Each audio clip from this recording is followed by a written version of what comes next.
दुष्कृतिः पुण्यो दुःस्वप्ननाशनः वीरः रक्षणः सन्त्यो जीवनपर्यवस्थितः अनन्तरूपोऽनन्तश्रीजितमन्युर्भयापः चतुरस्रो गभीरात्मा विदिशो व्यादिशो दिशः अनादिर्भूर्भुवो लक्ष्मी सुवीरो रुचिराङ्गदः जननो जनजन्मादिर्भीमो भीमपराक्रमः आधारनिलयो धाता पुष्पः सप्रजागरः ऊर्ध्वगः सत्पथाचार प्राणद प्रणवप्रणः प्रमाणं प्राणनिलय प्राणभृत् प्राणजीवनः तत्वं तत्वविदेका। गोपाल कृष्ण भगवान की जय।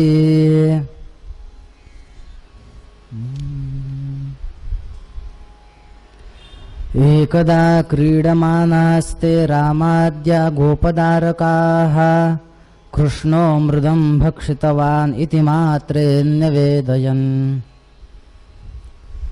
आपण आज 5व्या दिवसाच्या द्वितीय सत्राला प्रारंभ करत आहोत। आत्ता आपण पूर्वीच्या सत्रामध्ये बघितलं की कशा प्रकारे भगवंत हे अवतार घेतात। त्यांच्या अवतार घेण्याच्या मागचं प्रयोजन आपण बघितलं। त्याच्यामध्ये अनेक कारणं बघितली। भगवंत अवतार का घेतो? परित्राणाय साधूनां विनाशाय च दुष्कृतां, हे मुख्य कारण। त्यानंतर भगवंतांनी आपल्या आईवडिलांना सांगितलं की मला तुम्ही गोकुळात न्या। तिथं ते गेले। तिथं कशा प्रकारे नंदोत्सव साजरा केला आणि काही दिवसानंतर पूतना तिथे आली। पूतनेचे अर्थ बघितले। ही पूतना कोण आहे, ती कशासाठी तिथे आली, ती नेमकी चतुर्दशीलाच का आली, इत्यादी आपण अर्थ बघितले। त्यानंतर शकटासुर आला। शकटासुर नेमका कोण आहे आणि 108 दिवस झाल्यानंतर तो का आला? भगवंतांचं नामकरण केलं। काय नाव ठेवलं? कृष्ण। आता बघा, रोहिणीच्या मुलाचं नाव बलराम आणि यशोदेच्या मुलाचं नाव कृष्ण। कृष्ण कोणाला म्हणायचं? कृष्ण शब्दाचे अर्थ माहिती आहेत का हो? बरेच जण असं म्हणतात की तो काळा होता म्हणून कृष्ण। संस्कृत मध्ये कृष्ण याचा अर्थ काळा, काळा होता म्हणून तो कृष्ण। काही जणांनी सांगितलं त्याच्याकडे बघितल्यानंतर सगळे आकर्षित होतात म्हणून तो कृष्ण। पण मी अजून 1-2 व्याख्या तुम्हाला सांगतो, नेमकं कृष्ण कोणाला म्हणायचं। प्रत्येकाचं काहीतरी लक्षण आहे। मी तुम्हाला पहिल्या का दुसऱ्या दिवशी सांगितलं होतं बघा की आपल्याला लक्षण कळाल्याशिवाय त्याचा बोध होत नाही। मी तुम्हाला गायीचं उदाहरण दिलं होतं। साधं गायीचं जर आपल्याला लक्षण करायचं असेल तर अव्याप्ती, अतिव्याप्ती, असंभव हे 3 दोष त्याच्यामध्ये नसले पाहिजेत। पण गायीचं लक्षण केलं होतं, जी लाल रंगाची असते तिला गाय म्हणा, किंवा जिला शिंग असतात तिला गाय म्हणा, जिला एक खूर असतं तिला गाय म्हणा, वगैरे वगैरे। पहिल्या दिवशी याच्यावर आपण थोडं सविस्तर चिंतन केलं होतं। लक्षण किती प्रकारचं, कसं असतं, स्वरूप लक्षण काय, तटस्थ लक्षण काय, सगळं आपलं झालंय। प्रत्येकाचं काहीतरी एक लक्षण असतं। आता आपण बघा, आपण म्हणतो गोपाल कृष्ण भगवान की जय। हे भगवान हा शब्द का लावला बरं देवाला? याचा कधी विचार केलाय का? तुम्हाला सांगतो की भगवान या शब्दाची जर व्युत्पत्ती बघितली तर आपण सुद्धा भगवान होतो। बघा, 6 गुण ज्याच्याकडे आहेत त्याला भगवान म्हणतात. भगवान शब्दाच्या 2-4 व्याख्या आहेत.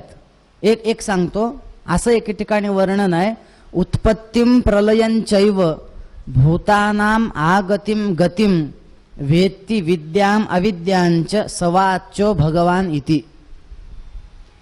जो या सृष्टीची उत्पत्ती पण जाणतो, त्याचा लय पण जाणतो, ज्याला विद्येचं पण ज्ञान आहे अविद्येचं पण ज्ञान आहे, त्याला म्हणा भगवान. एक. दुसरं, 6 गुणांना भग अशी संज्ञा आहे.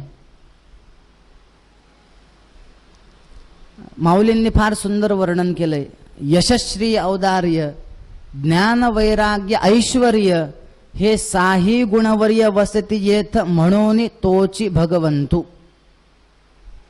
यश, श्री, वैराग्य, औदार्य असेल, ज्ञान असेल, ऐश्वर्य असेल, हे ज्याच्याकडे आहे त्याला म्हणा भगवान. आता बघा, आपण सुद्धा भगवंत कसे? आपल्याकडे यश नाहीये का सांगा? थोडं तरी यश आहेच आहे ना आपल्याकडे. श्री आपल्याकडे नाहीये, संपत्ती नाहीये, लक्ष्मी नाहीये का? आहेच आहे. औदार्य, आपण उदार नाहीयेत का? आपल्या आपल्या मर्यादेनुसार आपण सुद्धा उदार आहेत. औदार्य. ज्ञान आपल्याकडे नाहीये का? आहे. वैराग्य आहे की नाही? अहो, 7:30 वाजताची आवडती मालिका सोडून इथं कथा ऐकायला येणं वैराग्यच आहे ना. एक एपिसोड जो सोडत नाही तो कथेसाठी सोडून येतो, मान्य आहे, काही का असणार, पण वैराग्य म्हणजे त्याग केला की नाही? आपल्याकडे वैराग्य आहे. बऱ्याच जणांना एकाच जागी 3 तास बसण्याचा, 4 तास बसण्याचा त्रास होतो, पण आपण ते सहन करतो की नाही? वैराग्य आहे. यश आहे, श्री आहे, ज्ञान आहे, वैराग्य आहे, ऐश्वर्य पण आहे आपल्याकडे. आहे छान, आपलं घर आहे, गाड्या आहेत, सगळं. काय कमी आहे आपल्याला? यश आहे, श्री आहे, औदार्य आहे, ज्ञान आहे, ऐश्वर्य आहे, सगळं आपल्याकडे आहे. मग आपण भगवंत? माऊलीने तर सांगितलं, हे 6 ज्याच्याकडे आहेत तो भगवंत. मग आपण पण भगवंत का? नाही. का? हे 6 गुणवर्य कसं आहे? आपल्या यशाला, आपल्या ज्ञानाला, आपल्या ऐश्वर्याला, आपल्या उदारतेला, आपल्या वैराग्याला काहीतरी मर्यादा आहे. वेदस्तुतीमध्ये भागवताच्या 10म स्कंधात भगवंताला एक विशेषण आहे, अपरिमेय भग.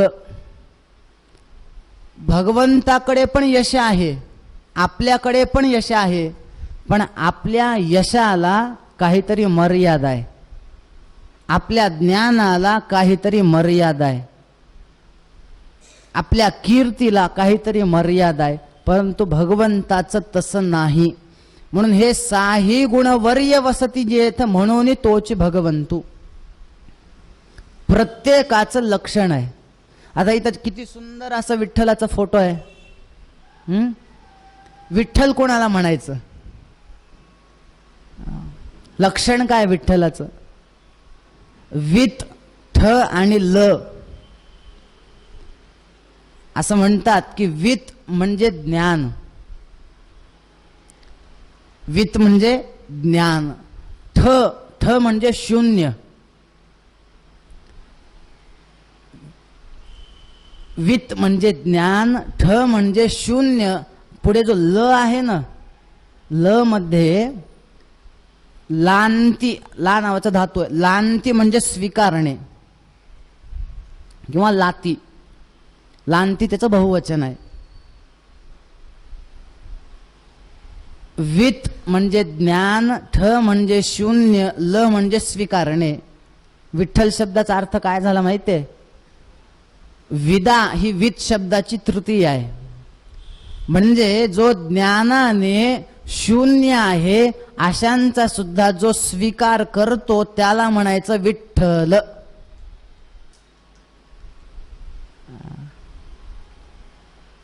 मी हे का सांगतोय? प्रत्येक नावाच्या मागे काहीतरी अर्थ दडलेला आहे. असंच कृष्ण नाव नाही ठेवलं. कृष्ण शब्दाचे अनेक अर्थ आहेत. कृषिर्भूवाचक शब्द नश्च निर्वृत्तिवाचक तयोरैक्यम परम ब्रह्म कृष्ण इत्यभिधीयते. कृष्ण कोणाला म्हणायचं? बघा, असं एक वर्णन आहे. कोटी जन्म कृतम पापम कृषिरित्युच्यते बुधैहि तन्नाशन करो देवः कृष्ण इत्यभिधीयते. अनेक जन्मांचं केलेलं पाप त्याला म्हणायचं कृष, आणि तन्नाशन करहा त्याचा जो नाश करतो त्याला म्हणायचं कृष्ण.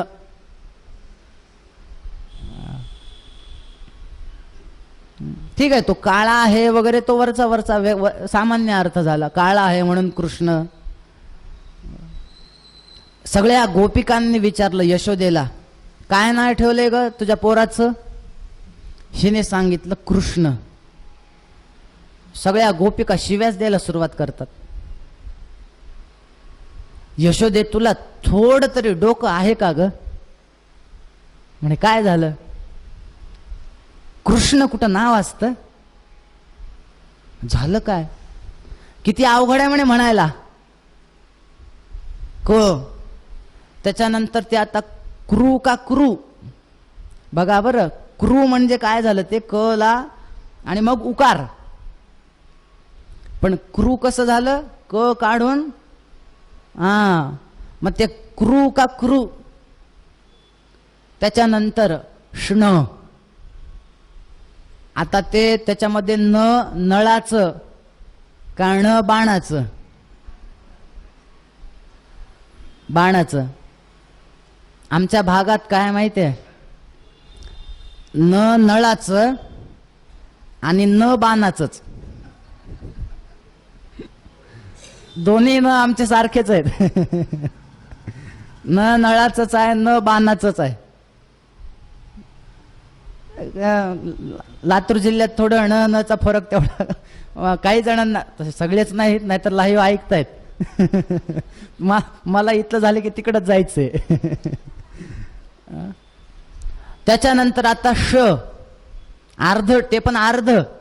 आता ते शहामृगाचं का षटकोनाचं? मग ते षण हे आम्हाला जमत नाही. एवढं अवघड नाव ठेवायचं असतंय का? ते तुझं काही नाव ठेव, आम्ही फक्त त्याला कान्ह्या म्हणणार. आमचा कान्ह्या. कृष्ण वगैरे तुझं तू म्हणत बस म्हणलं. त्याचं नाव कान्ह्या झालं. सगळ्यांच्या आवडता. अहो, मोठे मोठे भक्त जे जीवनमुक्त आहेत, सगळ्यांच्या पार गेलेत, पण ते सुद्धा कृष्णचरित्र ऐकताना, कृष्णचरित्र वाचताना त्याच्यामध्ये भान हरपले रसपीता.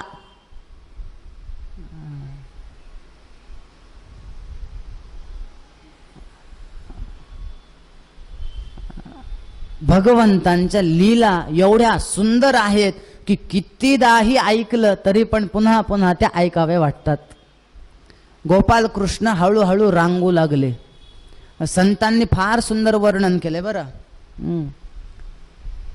तळवे तळहात, तळहात टेकीत, डाव्या गुडघ्याने रांगत रांगत. तर वेळ कमी आहे, नाही तर मी ते छानपैकी तुम्हाला ह्याच्यात आपलं तबला पेटीवर भजनात म्हणलं असतं ते. गवळण आहे, फार सुंदर गवळण आहेत कृष्णाच्या. तळवे तळहात, तळहात टेकीत. हळूहळू गोपाल कृष्ण रांगू लागले.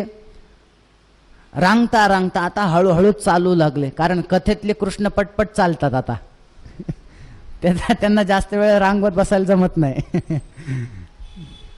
चालू लागले. मग मात्र इकडं तिकडं फिरू लागले. हळू मित्र तयार केले. पेंद्या, सुदामा, बरेच मित्र एकमेकांना मग वेगवेगळे खेळ खेळायचे. कृष्णाने एके दिवशी विचारलं पोरांना, काय रे म्हणे पोरांनो, तुमच्या घरी गाई नाहीत? म्हणे आहेत. मग दही, दूध, तूप, लोणी काही नाही? म्हणे आहे. तुम्ही खात नाहीत? म्हणे नाही. म्हणे का? म्हणे आमच्या आई जे आहेत ना सगळ्या, हे काय करतात म्हणे, आम्ही सगळेजण प्रत्येक जण आम्ही आईला मागतो, आई हे दे, ते दे, ते दे. आई म्हणते म्हणे आम्हाला, नाही नाही हे जे आहे ना मथुरेला जाऊन विकायचं आहे आम्हाला देतच नाही. मग तुम्ही काय खाता? नाही आम्हाला वरचं ते पाणी देतात म्हणले, ताक वगैरे लोण्याचं तिथलं. असं आहे. मागून बघितलं? म्हणे हो. मिळालं नाही? म्हणे नाही. बघा म्हणे तब्येत कशी आहे तुमची? म्हणे काय सांगावं देवा, मिळतच नाही, आता काय करणार. बर, मागून मिळत नाही? म्हणे नाही. मग एक काम करूत. काय? चोऱ्या करूत. चोऱ्या? म्हणजे कृष्ण आपल्याला बरं वाटेल का, हे शोभेल का? अरे आपल्याला काही पैसे चोरायचे नाहीत. मग नाथ महाराजांनीच सांगितलंय. ती गवळण पुढे जाऊन काय म्हणते, सगळ्या चोऱ्या झाल्यानंतर, हरीने माझे हरिले चित्त. तो वित्त चोरणारा नाहीये, तो चित्त चोरणारा आहे. म्हणे चोऱ्या करूयात. म्हणे देवा, मग चोऱ्या करायला काय काय लागतं? चाकू, तलवार, बंदूक लागेल ना.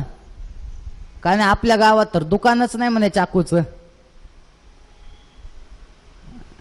तिने सांगितलं चाकू कशाला पाहिजे? मग एक काम करा. काय? छान पैकी चाळलेली वाळू घ्या. म्हणे चोरी करताना वाळू? म्हणे हो. कशासाठी? लक्षात ठेवा पोरांनो, आपण जर पकडल्या गेलोत तर ती वाळू घ्यायची आणि त्या समोरच्या डोळ्यात टाकायचं आणि पळून जायचं. त्याच्यातला जो पेंद्या होता थोडा जास्तच हुशार होता. तो म्हणला, कान्या मला एक सांग, ते समोरची बाई जर चष्मा घातलेली असेल तर डोळ्यात माती जाणार नाही ना तिच्या? मग कसं करायचं? एक काम करा. काय? काटे घ्या म्हणले, काटे झाडाचे. म्हणजे कसं काय? जरी चष्मा घातलेला असू द्यात, मागे लागली ते काटे टाकून द्यायचे म्हणले रस्त्यावर. मग तर तिच्या पायात घुसतील, ती थांबेल, काढेपर्यंत पळून जायचं आपण. दुसरा मित्र म्हणला, समजा तिने जर चप्पल घातलेली असेल तर?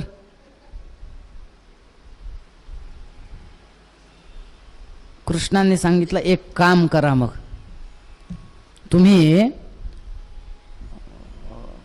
गोट्या घ्या म्हणले. गोट्या. गोट्या कशासाठी? तिने चष्मा घालू द्या, तिने चप्पल घालू द्या, तरी माग लागली म्हणजे सगळ्या गोट्या टाकून द्यायच्या, त्या गोट्यावरून घसरून पडेल तोपर्यंत आपण पळून जायचं. चालतंय. मग मात्र एकाच्या घरामध्ये जाऊन लोणी चोरू लागले. एक मंडळ स्थापन केलं. असं समजा कृष्णचौर्य मंडळ स्थापन केलं, नाव दिलं. या मंडळाचा अध्यक्ष कृष्ण. बास, एवढ्या चोऱ्या सगळ्या गोपिका परेशान झाल्या. एवढ्या खोड्या केल्या. एक गोपिका तर तिच्या नवऱ्याने तिला कधी नाही ते काशीवरून एक बनारसी साडी आणली होती. आता मला सांगा, एक तर नवऱ्याने आणावी, त्यातल्या त्यात सरप्राईज द्यावं, तिला किती आनंद झाला असेल. बनारसी साडी. तिला एवढा आनंद झाला, आता अजून एक विचारतो प्रश्न हा. आपण नेसलेली साडी जर कोणी बघितलंच नाही तर त्या साडीचा काही उपयोग आहे का? काहीच उपयोग नाही. त्या गोपिकेने काय केलं, सकाळी सकाळी 3 वाजता उठली, नवीन साडी नेसली आणि सगळ्यांचे दार वाजवत उठवू लागली. अय उठा. दार उघडलं गोपिकेने. काय ग, तुम्हाला कळतं का इतके वेळ झोपायचं असतं? ही रोज 7ला उठायची, पण आज साडी दाखवण्यासाठी आज मात्र तुम्हाला माहिती आहे का ब्रह्ममुहूर्तावर उठावं, शास्त्र काय सांगतं? हे आता तत्वज्ञान देते का? साडी दाखवायची. बरं जाऊ दे, आता उठलात ते उठलात, नीट जागे झालात? हो. झालात जागे? म्हणे हो. बरं साडी कशी दिसते अंगावरची? माझ्या नवऱ्याने मला न सांगता सरप्राईज म्हणून आणली. त्या गोपिकेने सांगितलं छान दिसतीये. आता इकडच्यांना माझा प्रश्न आहे, खरं सांगा, फक्त छान दिसतीये असं म्हणल्यानंतर पोट भरतं का?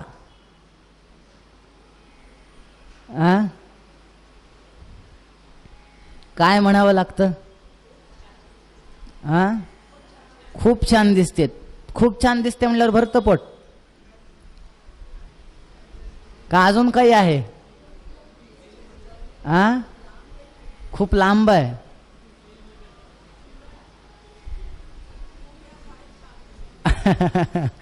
बर, म्हणजे तुम्ही लवकर प्रसन्न होता. आमच्या लातूरकरचे तसे नाहीत. काय म्हणावं लागतं माहिती आहे? खूप छान आहे वगैरे, ठीक आहे, ह्याच्याने त्यांचं पोट भरेल असं नाही. अशी साडी अख्ख्या गावात कुणाकडे नाही. आता मात्र अरे गावात कुणाकडे नाही? वा वा वा वा, बरं झालं सांगितलं. आता तर मला सगळ्या गावात फिरणार मी.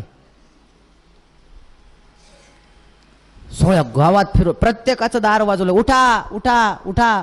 काय बघा साडी, बघा साडी, बघा साडी, छान आहे छान आहे छान. सकाळी 3ला बाहेर पडली होती, नगर प्रदक्षिणा झाली सगळी, 7 वाजले.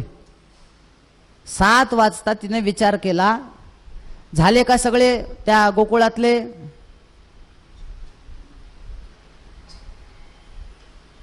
झाले का सगळे? मग तिच्या लक्षात आलं एक जण राहिले अजून.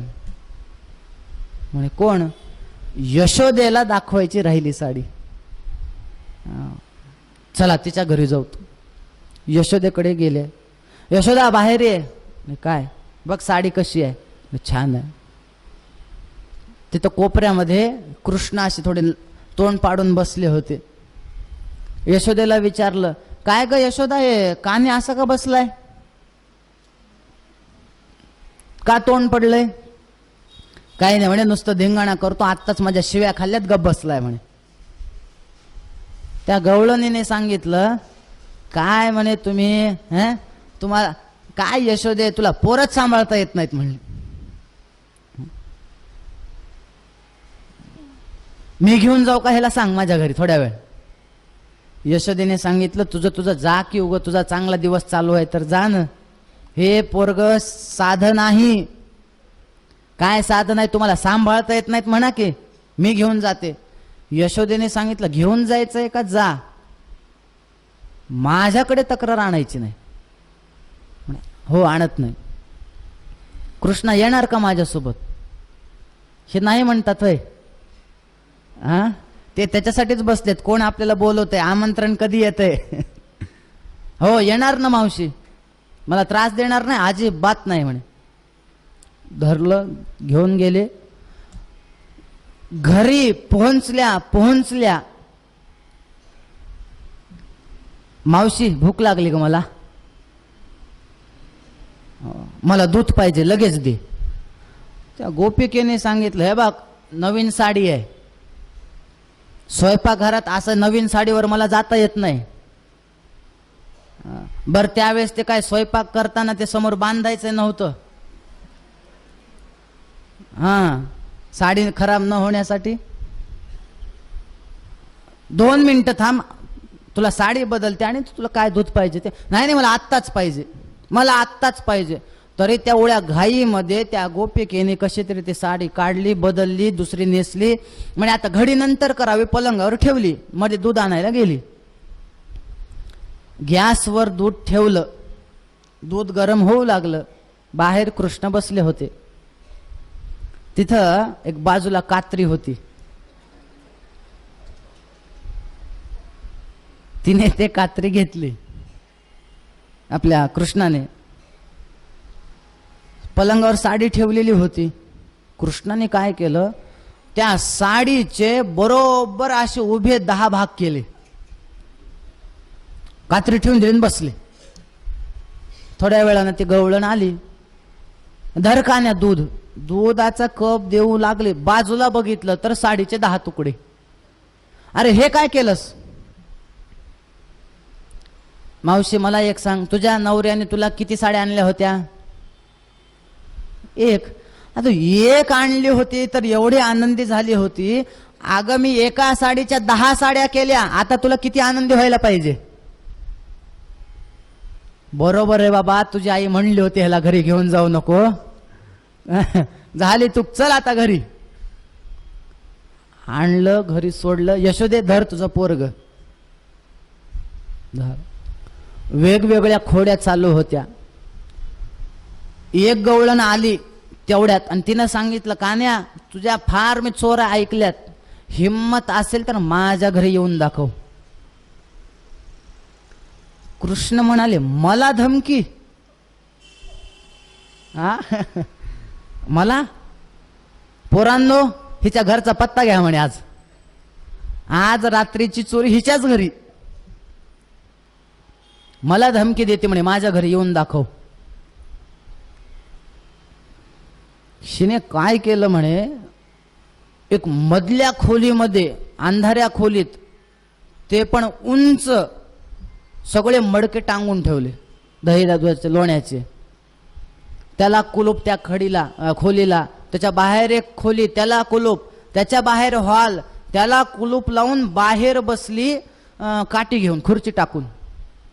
सगळ्या खिडक्या बंद, सगळे रस्ते बंद. रात्र झाली. हे पोरं आले, कृष्ण आले सगळे. म्हणे हिचा पत्ता तर हाच आहे, खरा आहे सगळं, पण कान्या आपली चोरी आजची कॅन्सल. म्हणे का? अरे आज जाण्यासाठी मुंगीला सुद्धा जागा नाही आता, आपण कसे जाऊ? कृष्णाने सांगितलं, चोरी तर कॅन्सल करायची नाही, काय होईल ते होईल. मला धमकी देऊन गेली, आता काय करायचं? आज जायचं कसं?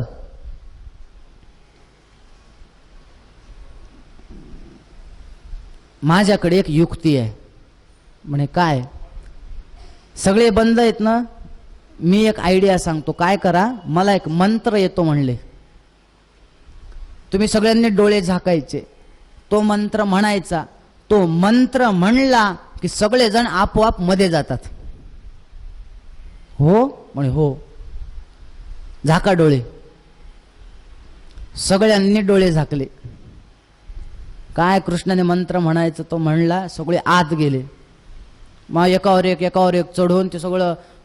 कसं होतं, तिथं अंधार खूप असायचा, पण यशोदा कृष्णाच्या अंगावर एवढे अलंकार घालायचे की त्या अलंकाराच्या प्रकाशाने ते सगळं चमकायचं. किती अंधारात ठेवा.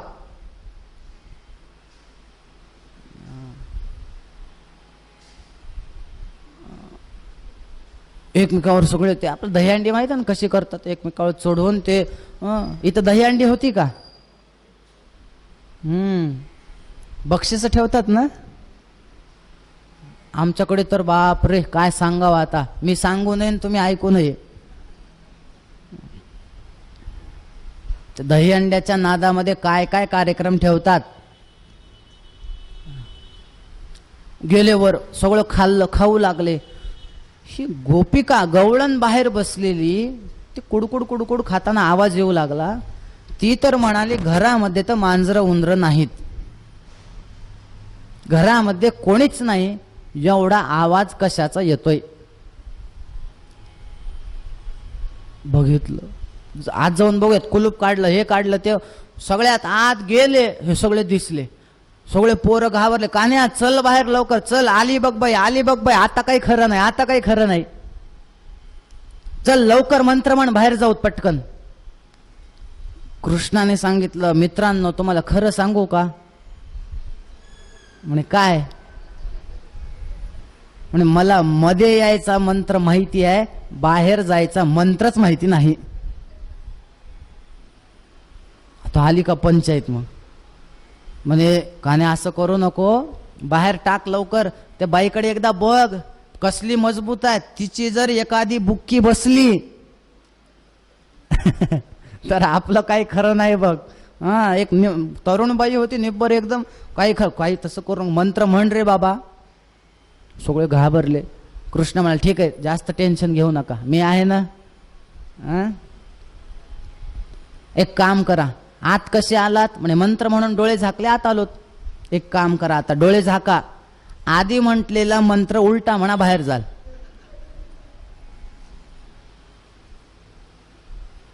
त्यातला जो पेंद्या होता तो म्हणाला ह्याच काय चाललंय, डोळे झाक काय आत जा, डोळे झाका काय मंत्र म्हणा बाहेर या. आपण एक काम करूत, अर्धे डोळे उघडे ठेवत हे करतोय काय ते बघूत.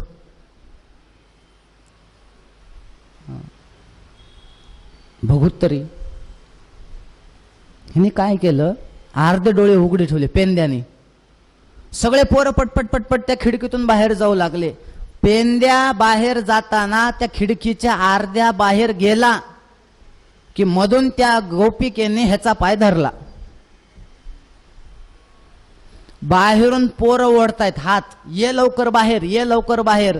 मधून ती गवळण पाय ओढते, बघू कसा बाहेर जातोस. 2 फुटाचा पेंद्या 4 फुटाचा झाला, ओढू ओढू. बाहेरून हे वळतायत, मधून ते वळतो, करायचं काय आता. मग मात्र पकडल्यानंतर कान्या अरे बाहेर सोड, कान्या बाहेर काढ, कान्या बाहेर काढ. कृष्णाने सांगितलं तुला नाही त्या उचापत्या करायला कोणी सांगितलं? म्हणले अर्धे डोळे उघडे ठेवतोस का, अडक आता, अर्धा बाहेर अर्धा आत. नाही नाही, ह्याच्या पुढून तसं करत नाही, मला बाहेर काढ, माझी चूक झाली.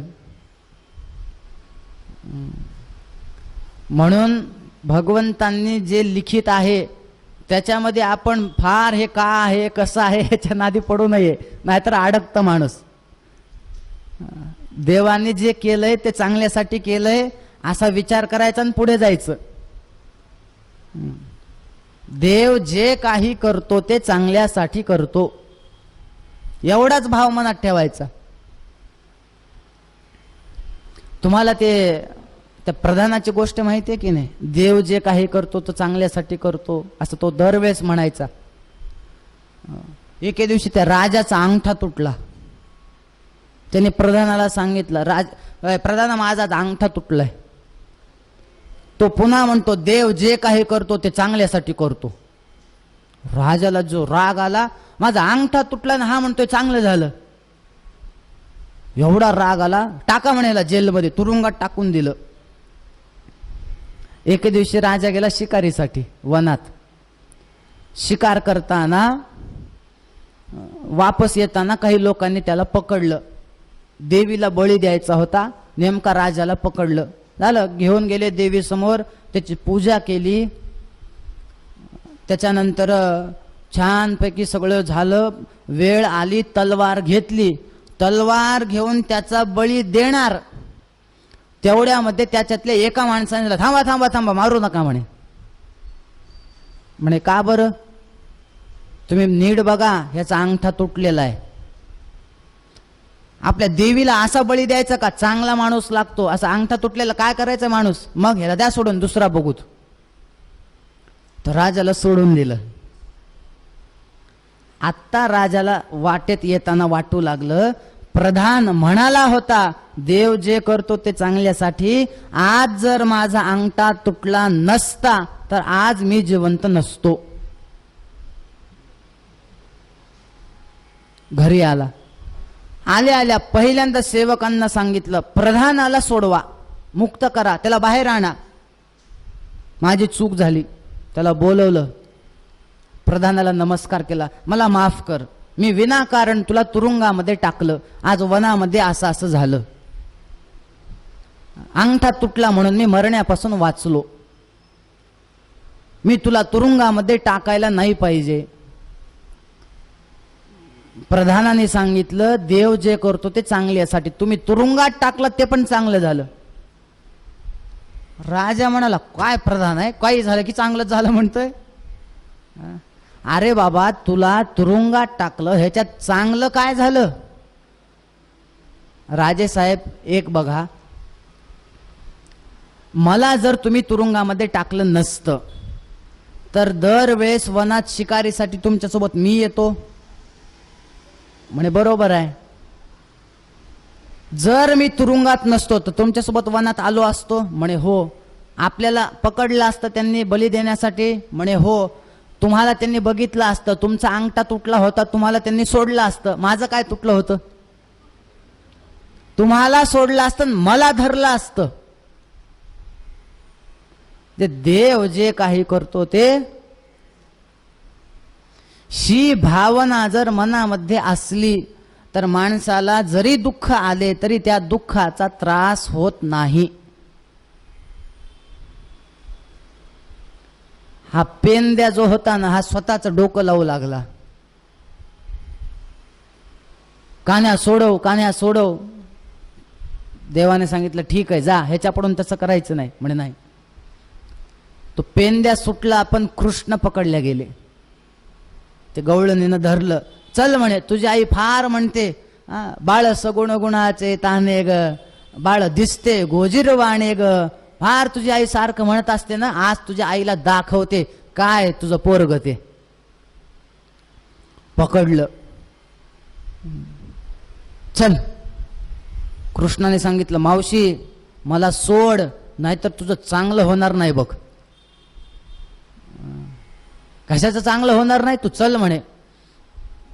हाताला धरलं, रस्त्याने घेऊन जाऊ लागली. आता ते त्या काळात म्हणे ते स्त्रिया रस्त्याने जाताना पार असं इथपर्यंत पदर घ्यायचा, तोंड पूर्ण झाकायचं.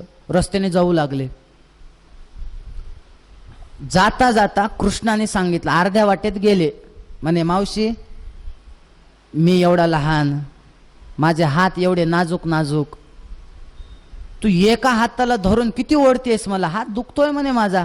मग एक काम कर, हा हात सोड, मी इकडून येतो आणि दुसरा हात हातात देतो, मग जाऊत. त्या गोपिकेने विचार केला, बरोबर आहे म्हणे, बिचारा लहान आहे, मी एवढं ओढते, त्याला त्रास होत असेल, ठीक आहे म्हणे, ये इकडून. आता कृष्णाने दुसरा हात हातात देतो म्हणले, पण कुणाचं देतो सांगितलंच नाही. इकडून आले, बाजूला एक म्हातारं होतं 80 वर्षाचं. त्या म्हाताऱ्याचा हात ह्या गोपिकेच्या हातात दिला आणि स्वतः जे थेट पळत गेले घरात. आता हे ओढू लागले ही गोपिका. आता ही गवळण 30 वर्षाची, हे 80 वर्षाचं, कसा ऐकेल आता ही गोपिका. हे ओढू लागले, चल चल. आता ह्या म्हाताऱ्याला वाटलं की मला आता कोण ओढत असेल ह्या वयात रस्त्यावर, लोक काय म्हणतील मला, कोण ओढते काय, हे कोण आहेस तू, हे कोण आहेस तू, हे म्हातारा म्हणते. हे गोपिका म्हणते, आवाज बदलून मला बोलतोस होय तू,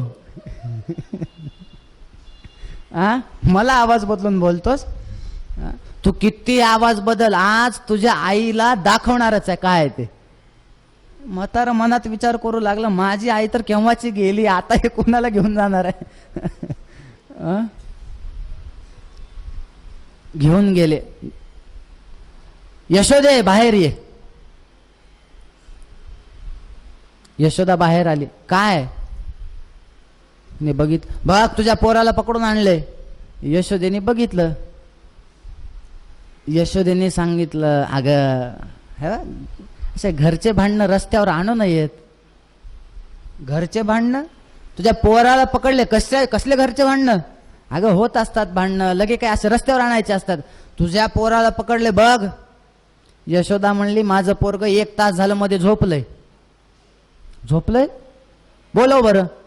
कृष्णा म्हणून आवाज दिला. देव सुद्धा असे डोळे चोळत बाहेर आले जसं काय खरंच 2 घंट्यापासून झोपलेत.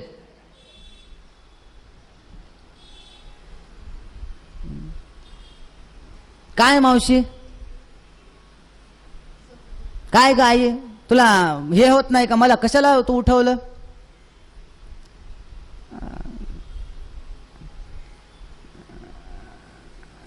ज्या वेळेस त्या गोपिकेने गवळणीने समोर कृष्णाला बघितलं, समोर कृष्ण आहे तर बाजूला कोण आहे? मग तिने पदर वर केला, बाजूला बघितलं. बघितल्यावर नेमका हिचाच सासरा निघाला.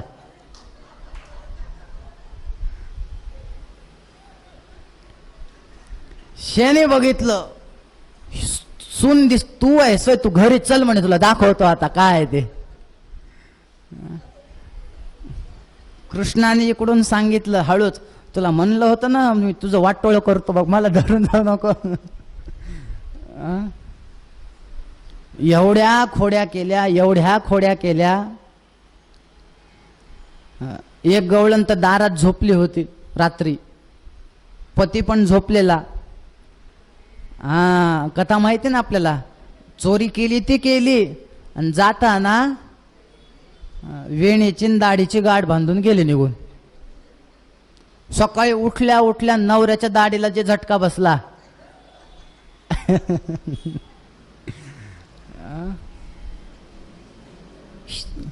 शिने विचारलं नवऱ्याने बायकोला, आहे काय करतेस म्हणे.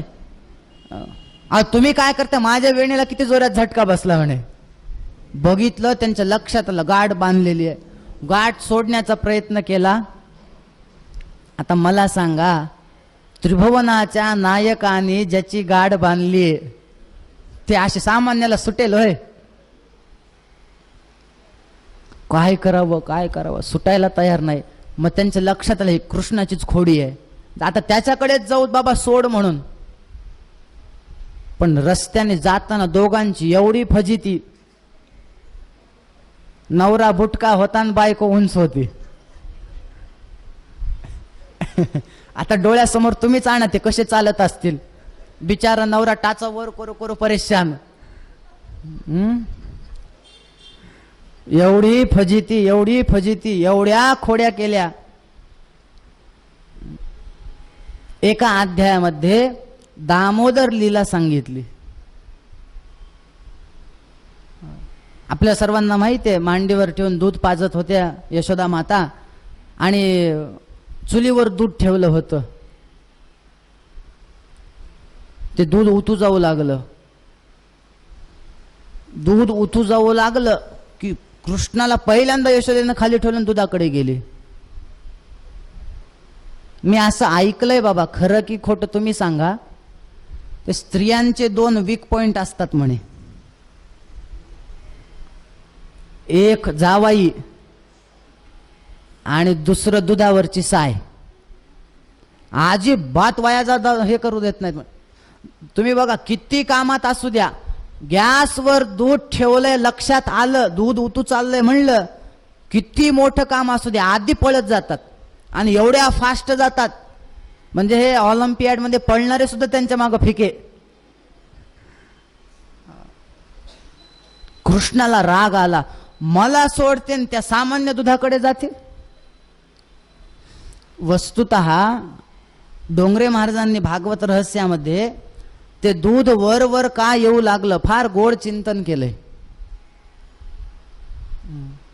ते दूध म्हणू लागलं म्हणे, वर येऊन कृष्णाला सांगू लागलं, अरे कान्ह्या, ते काय दूध पितोयस, आमच्याकडे पण बघ एकदा. त्या सगळ्या गायी म्हणजे ऋषी होत्या, त्या ऋषींचं दूध होतं, तुम्ही आमच्याकडे बघा. एकाने तर सांगितलं ते दूध वर का येऊ लागलं म्हणे, त्या दुधाने सांगितलं, कान्या आमच्या दुधाचा जर तू वापर करत नसशील ना म्हणे आम्ही त्या चुलीमध्ये उडी टाकतो, आता आत्महत्या करतो, जगायचंच नाही आम्हाला, तू आम्हाला पित नाहीस ना, जा. यशोदा धावत धावत गेल्या. कृष्णाला राग आला. आपल्याला कथा माहिती आहे, त्याने मग रागात ते मडके फोडले, दही दूध लोणी घेतलं, एका उखळावर चढले, त्याच्यावरून खिडकीतून वानरांना खाऊ घालू लागले. यशोदेने बघितलं, मडके फोडलेत, राग आला, आता ह्याला पकडायचं. हे पळू लागले. बराच वेळ प्रयत्न केला परंतु पकडल्या गेले नाहीत. मला सांगा बरं, एक साधं चिंतन करा. भगवंताच्या मागे ज्या वेळेस यशोदा धावते त्यावेळेस यशोदेकडे भगवंताचं तोंड होतं की पाठ? पाठ होती. मला सांगा, ज्याच्याकडे भगवंतांनी पाठ केलीये त्याला देव मिळेल का? मिळेल? मग यशोदेला कसं सापडेल? पण भरपूर फिरल्यानंतर भगवंताने बघितलं, आई फार थकली म्हणे आता म्हणून भागवतात वर्णन आहे, कृपयासी स्वबंधने. कृपया म्हणजे स्वतः बंधनात पडले, तिला पकडता आलेलं नाही. पकडल्या गेले. तुला बांधूनच टाकते म्हणे, फार खोड्या झाल्यात तुझ्या. बांधून टाकलं. कशाला? उखळाला. आता मला सांगा, खोड्या केल्या कोणी? कृष्णाने. कृष्णासोबत उखळाला पण बांधलं गेलं की नाही? उखळाला का बांधलं? याचं कारण सांगू. आपल्याकडे 5 महापातक सांगत असताना एक 5वं महापातक असं आहे की वरचे 4 पातक जो कोणी करेल, ब्रह्महत्या, सुरापान वगैरे हे जे पातक करेल, त्याच्या सोबतचा जरी दुसरा असेल म्हणजे त्याने ते केलेलं नाहीये, पण तत्संसर्गीच पंचमहा, म्हणजे एखाद्याने चोरी केली तो तर महापातकी झाला, पण ज्याने ह्याने चोरी कशी केली ह्याला माहिती आहे त्याला सुद्धा तेवढंच पातक आहे. मग आता कृष्ण कशावर चढून लोणी खाऊ घालू लागले? उखळावर. मग त्या चोरीमध्ये उखळाने मदत केली की नाही? म्हणून उखळाला सुद्धा बांधलं. ज्या वेळेस बांधू लागले म्हणे 2 बोट दोरी कमी पडू लागली. आई भगवंताने बघितलं, आई फार थकली आहे म्हणे, आता एक काम करायला पाहिजे, आपण आता बंधनात पडलं पाहिजे. बांधल्या गेले. तेव्हापासून त्यांचं नाव काय पडलं? बोला दामोदर भगवान की. त्यांचं नाव दामोदर पडलं.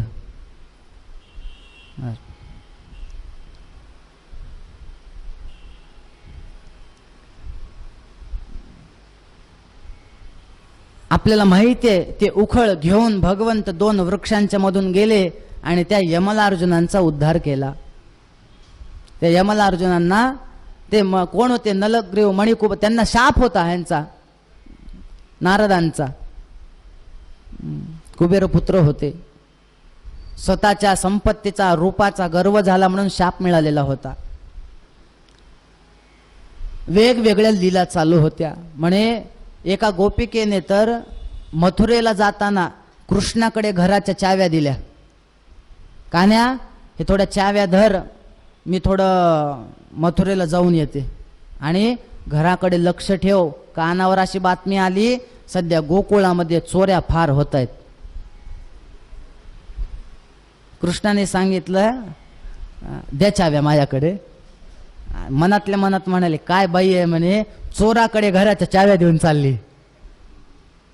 झालं. ती जेव्हा वापस आली तिचं घर चकाचक झालेलं होतं. पण एवढ्या खोड्या केल्या. या सगळ्या गोपिका एकदा आल्या यशोदेकडे. यशोदा, तू मला एक सांग, आम्ही गोकुळात राहावं की निघून जावं? झालं काय? नाही तुझ्या पोरग फारच त्रास देतंय आम्हाला. फार त्रास देते म्हणे हो. झालं काय? आता एक एक गोपिका प्रत्येकाचं गाऱ्हाणं सांगती. हे कृष्णाने काय केलं आमच्यासोबत, ह्या कृष्णाने काय केलं, ह्या कृष्णाने काय केलं.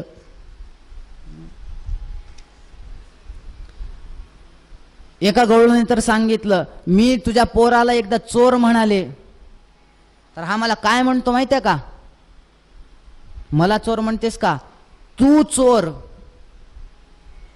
एवढंच कशाला, तुझे घरचेच सगळे चोर, आम्हालाच म्हणतो म्हणला.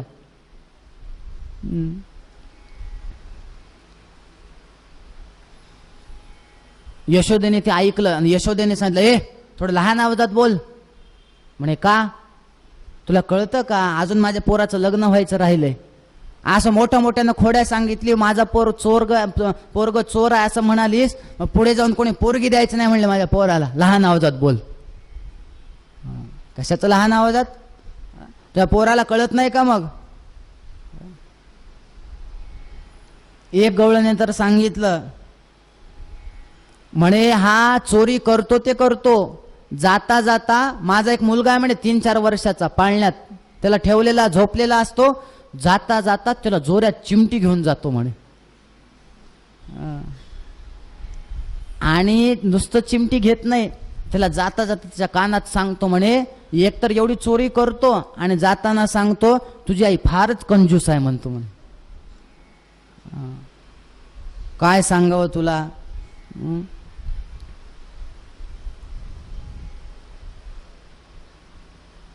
सगळ्या खोड्या यांनी ऐकल्या.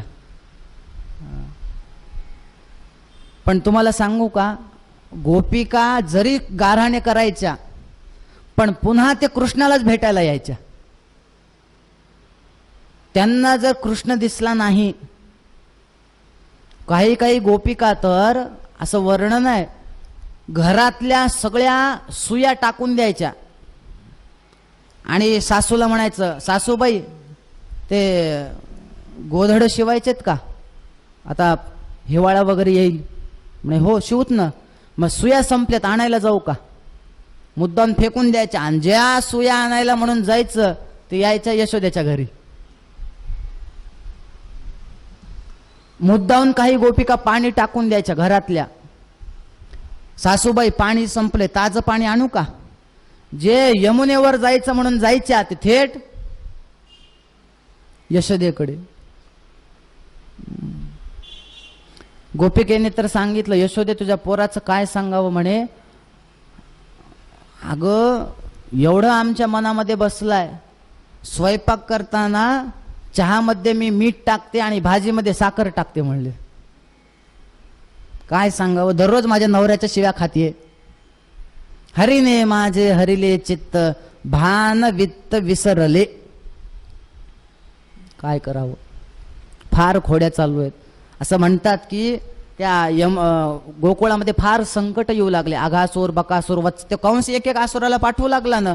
सगळ्यांनी ठरवलं आता गोकुळात राहायचं नाही, जवळच एक वन आहे, सगळे आता वृंदावनामध्ये राहायला जायचं. तिथं खोड्या सुरू केल्या. मग यशोदेने सांगितलं, कान्या तू आता घरी राहायचंच नाही, मग तू आजपासून शाळेत जायचं. कृष्ण एका हातावर तयार झाले, वा वा वा आई जातो मी शाळेत. आई म्हणाली, एवढा आगाऊ पोरग लगेच शाळेत जायला कसं तयार झालं. आई म्हणाली, तू शाळेत जाऊन काय करणार. कृष्णाने सांगितलं, आई सोपं आहे म्हणले, मी शाळेत जाणार आणि मास्तराला शिकवणार.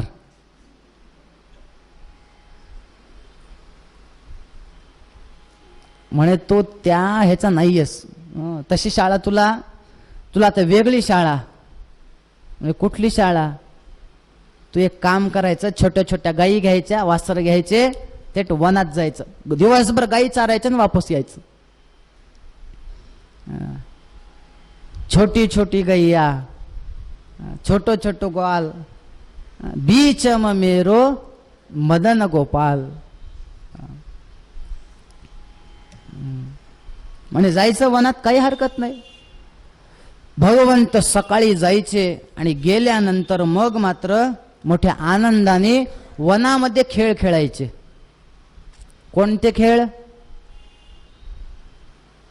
ते आता एक गेम निघालाय म्हणे की त्या गेमची शेवटची स्टेप असते की काहीतरी 3ऱ्या मजल्यावरून उडी मार.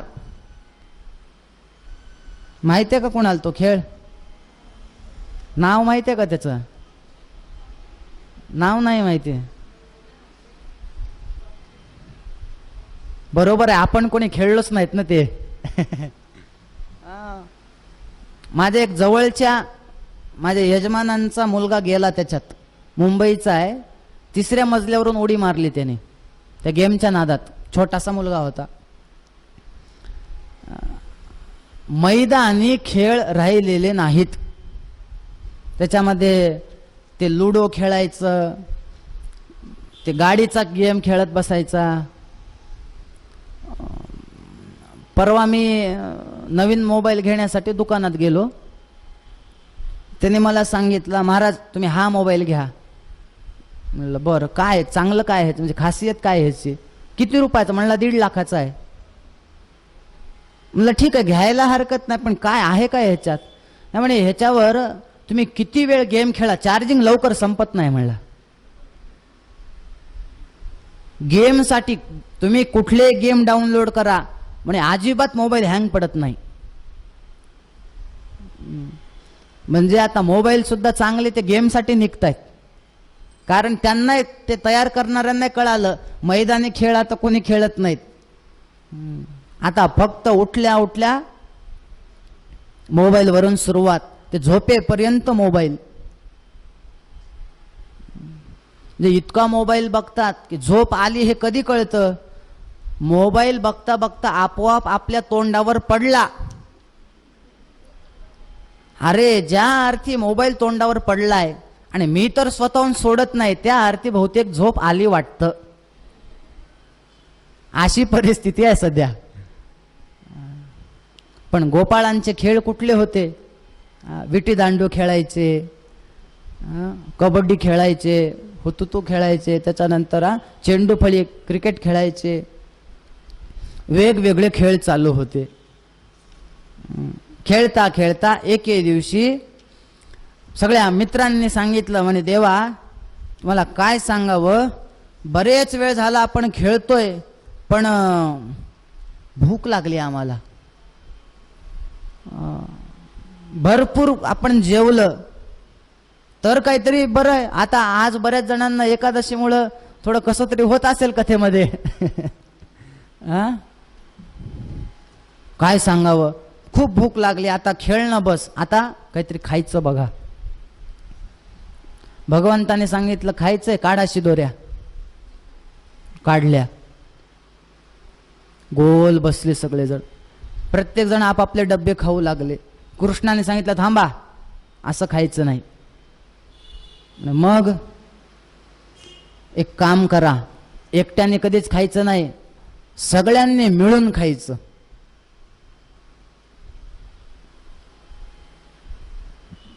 काय झालं, कोणाच्या डब्यामध्ये दही भाजी, पोळी, भात, वरण छान छान असायचं.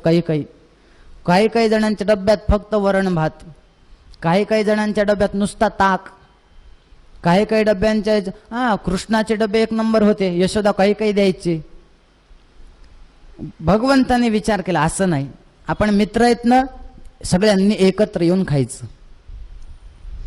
सगळ्यांचा डब्बा एकत्र केला. त्याच्यामध्ये ना एक भगवंताचा एक मित्र होता, त्याचं नाव आहे मधुमंगल. मधुमंगलाची कथा ऐकली असेल, शांडिल्य पुत्र होता तो. त्याच्या आईचं नाव आहे पूर्णमासी. तिच्या आईने त्याला ताक दिलं होतं फक्त. ते कृष्णाला कसं द्यावं, एवढं सगळ्यात भारीचे डब्बे, ताक कसं द्यावं, तो स्वतःच पिऊ लागला म्हणे, तसाच एकटाच. भगवंताने बघितलं, अरे मला ताक देत नाही हा, तो पटपट पिऊ लागला. कृष्णाने त्याच्या जवळ गेल, ताक मला दे, संपलं होतं तोपर्यंत. त्याच्या गालाला वगैरे पिताना, घाईघाईत पिताना लागलं होतं. गोपाल कृष्ण तेच चाटू लागले म्हणे.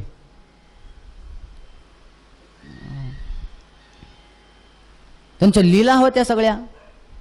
एकत्र केला डब्बा आणि मग संतांनी वर्णन केलंय, भागवतात व्यासांनी वर्णन केलंय, भगवंत सगळ्यांना असं कमलाकार बसवून आपल्या हाताने स्वतः तो काल्याचा प्रसाद वाटू लागले.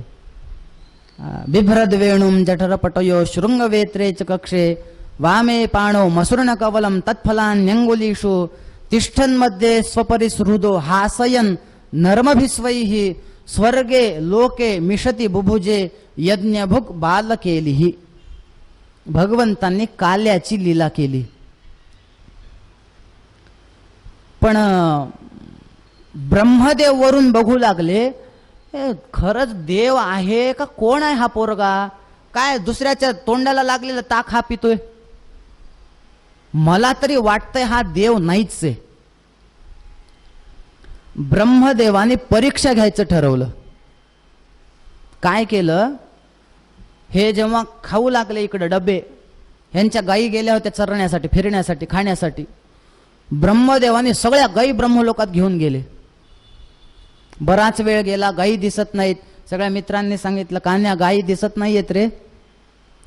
देवांनी सांगितलं तुम्ही जेवा, मी बघून येतो. यांचे जेवण चालू. गेले इकडं, देव गायी हुडकण्यासाठी गेले, हे ब्रह्मदेव इकडं आले आणि सगळ्या पोरांना वर घेऊन गेले. देवाची फजिती करूत. कशी फजिती, आता कसे जातील घरी, गायी नाहीत, पोरं नाहीत, मग घरचे काय म्हणतील. भगवंताचं लक्षात आलं, म्हणजे हे या सगळ्या ब्रह्मदेवाचे हे आहे ना, थांबा त्याला धडा शिकवूत. असं म्हणतात. 1 वर्ष गेला. भगवंतानी प्रत्येकाचं रूप धारण केलेलं होतं. जेवढ्या गायी होत्या, जेवढ्या काठ्या होत्या, जेवढे गोपाळ होते, जेवढे गोपाळांचे वस्त्र होते, जेवढे धोत्र होते, जेवढे उपरणे होते, सगळं भगवंत झाले. 1 वर्ष तसं राह, कोणाला ओळखू आलं नाही, आमचे पोरं नाहीयेत घरी. वर्ष गेला. आपलं वर्ष ब्रह्मदेवाचं किती वेळ गेला होता माहिती आहे? 1 दिवस नाही, 1 त्रुटी. ब्रह्मदेवाचा तेवढा किती काळ गेला? 1 त्रुटी. 1 त्रुटी म्हणजे किती माहिती आहे? 1 त्रुटी म्हणजे कमळ घ्यायचं, कमळाचं एखादं पाकळी घ्यायची, एक सुई घ्यायची धारधार, ते कमळाच्या पाकळीमध्ये सुई अशी हे करायची, त्याच्यात खुपसायची, टोचायचं त्याला. आता मला सांगा, ती सुई आत जाण्यासाठी जेवढा वेळ लागतो ना, त्याला म्हणायचं 1 त्रुटी. ब्रह्मदेवाचा फक्त तेवढा काळ झाला होता. ब्रह्मदेव म्हणाले, खालचं तर वर्ष झाले ना, मग खालची शोध मोहीम कुठपर्यंत आली बघूत, म्हणून हे खाली आले बघण्यासाठी. देवाने इकडं काय केलं, यांना आता दाखवत म्हणे. हे ब्रह्मदेवाचा वेश घेऊन वर आले आणि त्या द्वारपाल जे होते त्यांना सांगितलं, ऐका म्हणे, काय सध्या नकली ब्रह्मदेव फिरत आहेत. हो का? मग पण आम्ही कसं ओळखायचं हो त्यांना, नकली की खरे? एक काम करा, जर असे कोणी ब्रह्मदेव दिसले मला सोडून, तुम्ही काय करायचं, त्यांना आधी विचारायचं, तुम्ही खरे ब्रह्मदेव की खोटे? त्यांनी जर सांगितलं मी खरा ब्रह्मदेव आहे, त्यांना ठोकून काढा म्हणले, ते खोटे असणार. बर बर बर. इकडं ब्रह्मदेव खाली जाऊन बघता, अरे इथं गोपाळ गाई सगळे दिसत आहेत, वर वर नाही येत का बघावं. ते बघण्यासाठी वर आले. वर आल्याला द्वारपालांनी अडवलं, थांबा म्हणे, काय तुम्ही खरे ब्रह्मदेव की खोटे? ब्रह्मदेव म्हणाला, हे काय ना आता नवीनच काढलात म्हणे, खरे न खोटे. अरे ब्रह्मदेव एकच आहे, खरे खोटे कुठून काढले तुम्ही? नाही नाही तसं नाही, खरं सांगा तुम्ही, ते काही सांगू नका, 1-2, तुम्ही खरे की खोटे? त्यांनी सांग, अरे मी खरा ब्रह्मदेव आहे. खरा ब्रह्मदेव आहे हे शब्द ऐकले तर द्वारपालाने सांगितलं, अरे हे खरा म्हणतो, ठोका म्हणले ह्याला. ब्रह्मदेवाला एवढं मारून काढलं, लाल भडक ब्रह्मदेव. मग त्यांचं लक्षात आलं, बाबा हे सगळं आपण देवाची फजिती करायला निघालोत, आपली अशी फजिती झाली.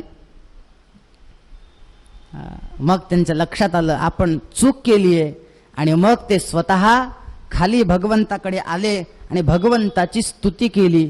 तीच भागवतामध्ये दशमस्कंदामध्ये 14व्या अध्यायामध्ये ब्रह्मस्तुती म्हणून प्रसिद्ध आहे. तुम्हाला सांगतो, ब्रह्मदेवाने केलेली स्तुती जर सगळी बघायची म्हणली तर अजून 7 दिवस. काय स्तुती केली आहे. नौमीड्यते भ्रवपुषे तडिदंबराय गुंजावतंस परिपिच्छल सन्मुखाय वन्यस्रजे कवलवेत्र विषाण वेणु लक्ष्मश्रिये मृदुपदे पशुपांगजाय. नवमी देवा, मी आधी तुम्हाला नमस्कार करतो.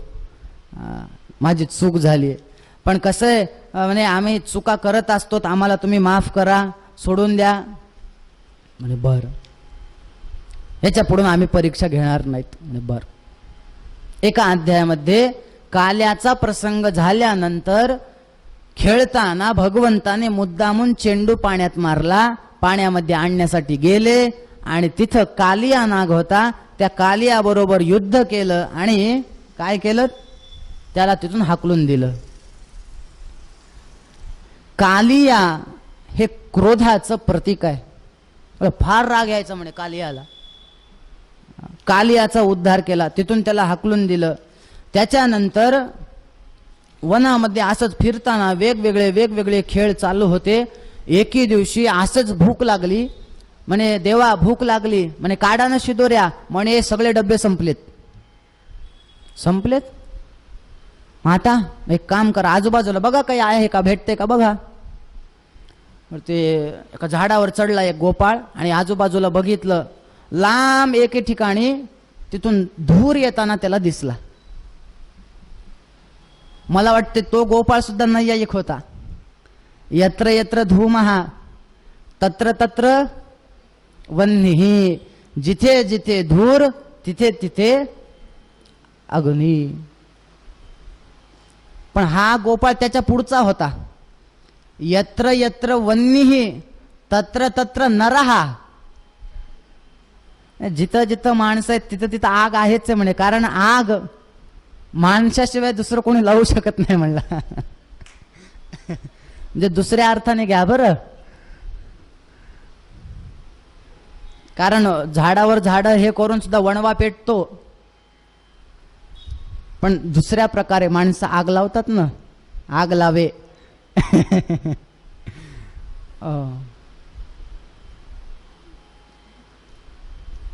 झालं. त्यांनी बघितलं देवा लांब काहीतरी दिसतंय, जाऊन बघा. तिथं गेले. मोठा यज्ञ चालू होता. त्या ऋषींना सांगितलं, म्हणे इथं जवळ देव आलेत, त्यांना भूक लागली, खायला द्या.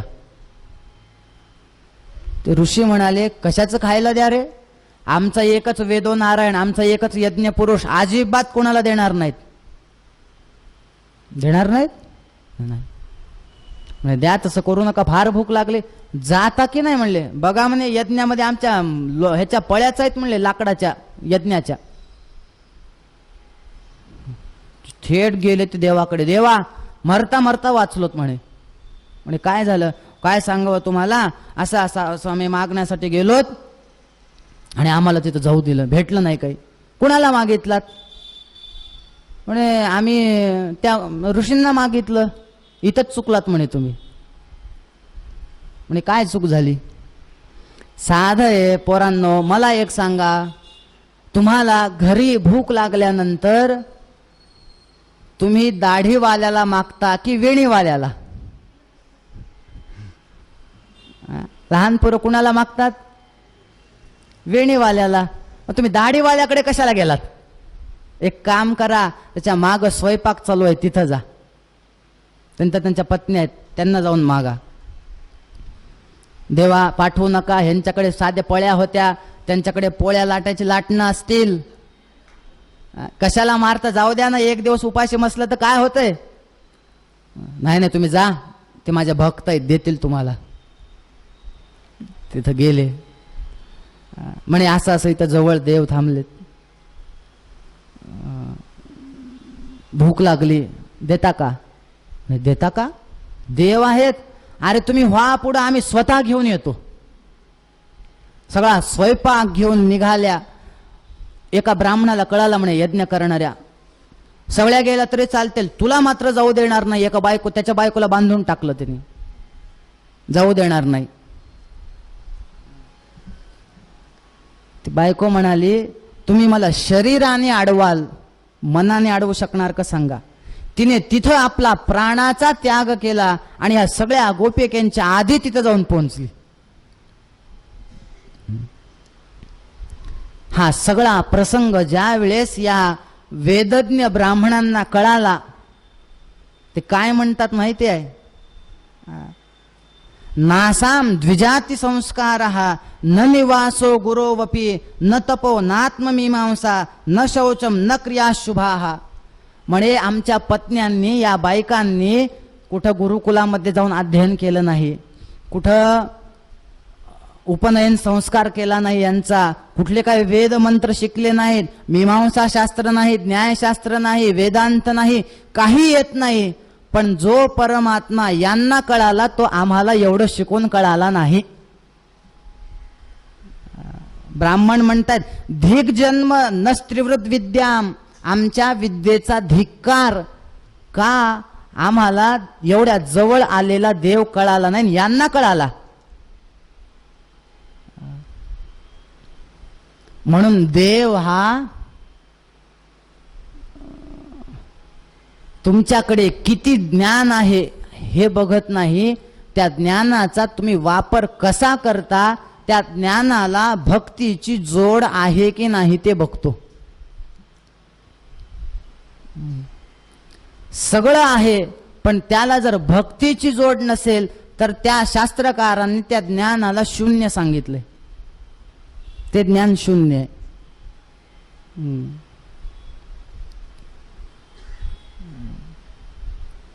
बघा तुम्ही असं समजा, एखादी स्त्री आहे, पती सोबत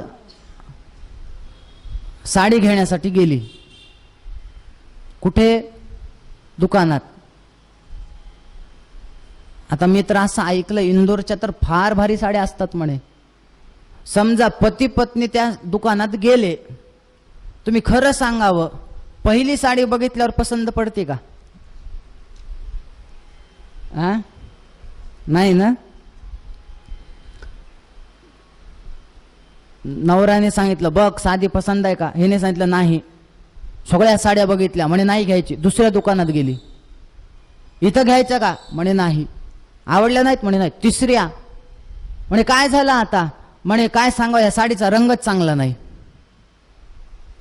रंग चांगला नाही, दुसऱ्या दुकानात चला. तिथं गेली, ही घ्यायची का, म्हणे हिचा रंग चांगला आहे म्हणे, पण हिचा पदर चांगला नाही. असं आहे. चौथ्या दुकानात, हे घ्यायचं का, म्हणे ही पण नको, म्हणे काय झालं, रंग चांगला नाही का, म्हणे आहे. पदर, म्हणे आहे. मग, म्हणे हिचं कापड चांगलं नाही. असं आहे का, बर. एवढे दुकानं फिरले, एवढे दुकानं फिरले, नवऱ्याने सांगितलं इंदोर मधलं आता हे शेवटचं दुकान आहे, घ्यायचं आहे का घे, नाहीतर राहू दे. तिनं सगळ्या साड्या बघितल्या आणि पुन्हा सांगितलं ही पण नको. म्हणे आता काय झालं, ह्या साडीचा रंग चांगला नाही, म्हणे आहे. या साडीचा कापड चांगला नाही, म्हणे आहे. या साडीचा पदर चांगला नाही, म्हणे आहे. मग सगळं चांगलं तर का घेत नाही, म्हणे या साडीचं सगळं चांगलं आहे पण या साडीचा काठ चांगला नाही म्हणले. आता बघा, ज्याप्रमाणे ती स्त्री सगळी साडी चांगली असून सुद्धा काठ चांगला नसेल तर ती जसं साडीचा स्वीकार करत नाही, तसं शास्त्रकारांनी सांगितलं ज्ञान आहे, योग आहे, तप आहे, ध्यान आहे, सगळं आहे, पण त्याला जर भक्ती रूपी काठ नसेल तर त्याला काडीची किंमत नाही. म्हणून आपल्याकडे ज्ञानोत्तर भक्तीला जास्त महत्व आहे. मान्य आहे तुमच्याकडे ज्ञान आहे, पण त्या ज्ञानाला भक्तीची जोड पाहिजे. आपल्याकडे असं वर्णन आहे, भक्त्यर्थं कल्पितं द्वैतम अद्वैतादपि सुंदरम. भक्तीसाठी कल्पना केलेलं द्वैत हे अद्वैतापेक्षा सुंदर आहे. जी मजा अद्वैतात नाही ती मजा भक्तीत आहे. म्हणून तर हे सगळे गेलेले पुन्हा कृष्णाकडे वापस आले. त्याच्यामुळं देव काय बघतो, भक्ती बघतो. हे म्हणतायत काय कमाल झाली, दृष्ट्वा स्त्रीणाम भगवती कृष्णे भक्तिमलौकिकीम. आम्ही 15 वर्ष पाठशाळेत होतो. मोठ्या मोठ्या शेंड्या ठेवल्या, कपाळावर मोठे मोठे भस्म लावले, एवढ्या एवढ्या काठाचे धोत्र घातले, पण आम्हाला देव कळाला. आणि ह्या बायकांनी काय केलंय, काही केलं नाही. फक्त म्हणे दररोज स्वयंपाक करायचे, भांडे घासायचे, धुणं धुवायचे, ह्यांना देव कळाला.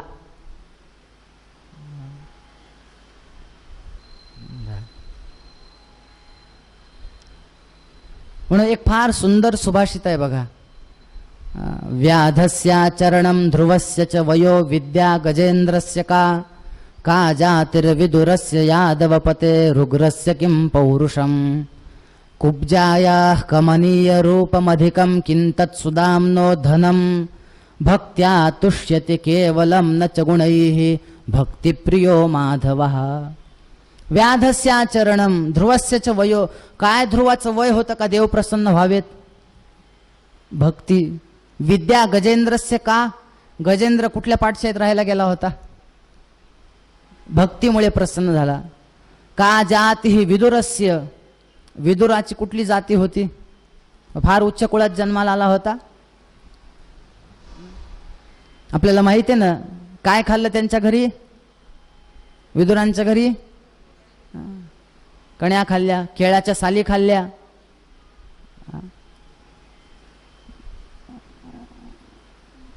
सुदाम्याकडे किती धन होतं? मुठभर पोहे. परवा दिवशी आपल्याला शेवटच्या दिवशी कथा येणार आहे सुदाम्याची.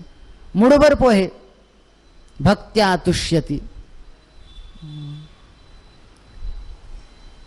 तुकाराम महाराजांनी असं सांगितले, उच्च नीच नाही नेणे भगवंत, तिष्ठे भक्तिभाव देखून या. देव म्हणतो तुम्ही कुठल्या जातीतले आहेत मी बघत नाही. ते डॉक्टर असतात बघा. एका राजाला मलेरिया झाला. मलेरिया झाल्यानंतर डॉक्टरांना बोलवलं, तपासायला या. डॉक्टर आले. ते डॉक्टरांची हे असते बघा, एक पद्धत असते. डोळे काढा म्हणतात, जीभ काढा म्हणतात, हात बघतात, सगळं बघतात. आणि पुन्हा सगळ्यात शेवटी विचारतात काय होते. म्हणजे डॉक्टरांना नावं ठेवत नाही बरं. हे कसं आहे, त्यांनी करावं पण. कारण आता आम्ही कथा कीर्तन प्रवचन सुरू करतो, एकदम सुरू करतो का नाही. आधी तबला स्वरात आहे का, कीर्तनाला उभा टाकला वीणा स्वरात आहे का, त्याच्यानंतर माईक नीट आहे का, सगळं बघतो ना. बघावं डॉक्टरांनी, म्हणजे बघू नये असं नाही. तर ते विचारते. एकदा काय झालं, ते असंच विनोद म्हणून सांगतात की एक डॉक्टर म्हणे, ते एक माणूस आला. डॉक्टर साहेब, त्याने बघण्याच्या बोलण्याच्या आधीच काढा कपडे तुम्हाला तपासतो म्हणला. त्या माणसाने अहो थोडं 2 मिनिट थांबा, ऐका तरी. नाही नाही तुम्ही कपडे काढा मी तपासतो तुम्हाला. अहो डॉक्टर साहेब 2 मिनिट थांबा. नाही नाही तुम्ही कपडे काढा तुम्हाला तपास. त्याने कपडे काढले, तपासलं, सगळं. काय होतंय म्हणलं काहीच नाही. काय मग कशासाठी आलात? डॉक्टर साहेब तेव्हापासून तेच सांगू लागले, म्हणले पोरीच्या लग्नाची पत्रिका द्यायला आलतो. विनोद म्हणून आहे बरं हे. पण डॉक्टरांचं ते कार्य आहे, त्यांनी ते तसं सगळं तपासावं. पण मी पुढे जाऊन सांगतो, ज्यांना असं वाटत असेल डॉक्टरांनी काय होतंय काय नाही असं न विचारता तपासावं, त्याला एक पत्ता देऊन जातो आता जाता जाता. देऊ का? ज्याला असं वाटत असेल डॉक्टरांनी मला न विचारता तपासावं, त्यांनी सरळ जनावराच्या डॉक्टरकडे जावं. ते म्हशीला विचारतात का काय झाले म्हशी तुला? पद्धत आहे ते प्रत्येकाची. मी तुम्हाला काय, माझ्याच घरचे 3 डॉक्टर आहेत.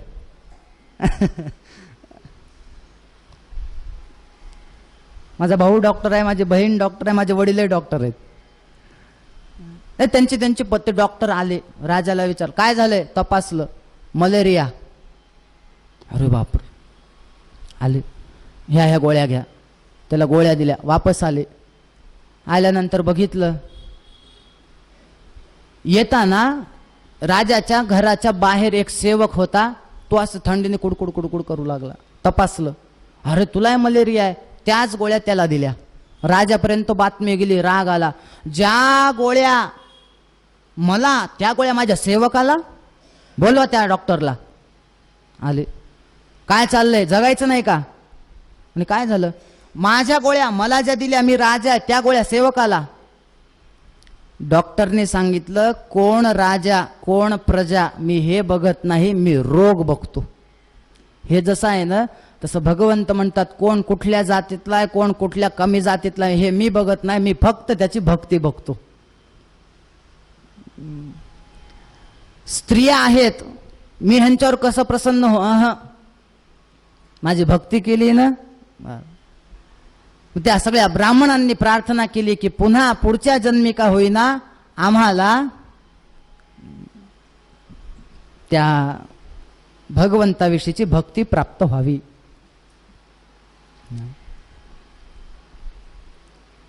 आनंदाने भगवंत त्या ह्याच्यामध्ये राहू लागले. राहत असताना वेगवेगळ्या खोड्या केल्या. गोपाल शुकाचार्यांना परीक्षित राजाने विचारलं, आचार्य कृपा करा, मला एक सांगा, भगवंतांनी गोवर्धन पर्वत कसा धारण केला? भगवंतांनी कशा प्रकारे रासलीला केली? उद्या आपल्याला रास पंचाध्यायी बघायचे. रासलीलेचे 5 अध्याय आहेत. भगवंतांनी कशा प्रकारे रासलीला केली? भगवंतांनी कशा प्रकारे कंसाला मारला? अजून कंस मेला नाही, परवा दिवशी कथा समाप्ती आहे. आणि कंस कसा मेला? बरं मला सांगा हो, देवाने लग्न केले की नाही? म्हणे केले. हो का? मग रामांसारखं एकच केलं की अनेक केले?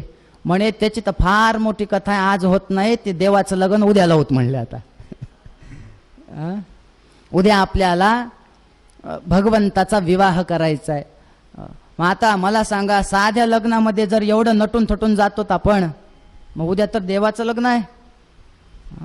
मोठ्या आनंदामध्ये आपण उद्या भगवंताचा विवाह आपण हे करूयात.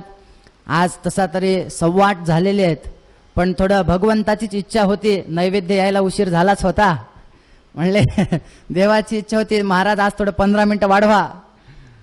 त्याच्यामुळं आपले 15 मिनटं थोडे पुढे गेले. आज आमच्या कथा श्रवणासाठी खास म्हणजे परवा, म्हणजे इथल्या कथेच्या पूर्वी माझी पुण्याला कथा होती, कोथरूडला. म्हणजे तिथले मी तिथं त्यांना म्हणालो होतो, इंदोरला आहे कथा, तर खास ते कथा ऐकण्यासाठी, म्हणजे पुण्यावरून नाही आले, ते इंदोरचेच आहेत, पण इंदोरचे पुण्याला आले होते ऐकण्यासाठी. ते आज पुन्हा म्हणलं कथेसाठी या, ते आज कथेसाठी इथं आलेले आहेत. सर्वांनी उद्या मात्र बरोबर आपली 4 वाजता कथा सुरू होईल आणि सगळ्यांनी विवाहासाठी हे करायचंय. परत एकदा सांगतो की परवा आपली कथा जी आहे ती सकाळी 10 ते 1 आहे आणि त्याच्यानंतर महाप्रसाद आहे. त्यामुळे ती वेळ एक लक्षात ठेवा. तुम्ही जर रोजच्या सारखं 4 वाजता आलात परवा सगळं सामसूम दिसेल तुम्हाला. झालेली सेवा भगवंताच्या चरणी समर्पित करूयात. बरोबर उद्या 4 वाजता भेटूयात. गोपाल कृष्ण भगवान की जय.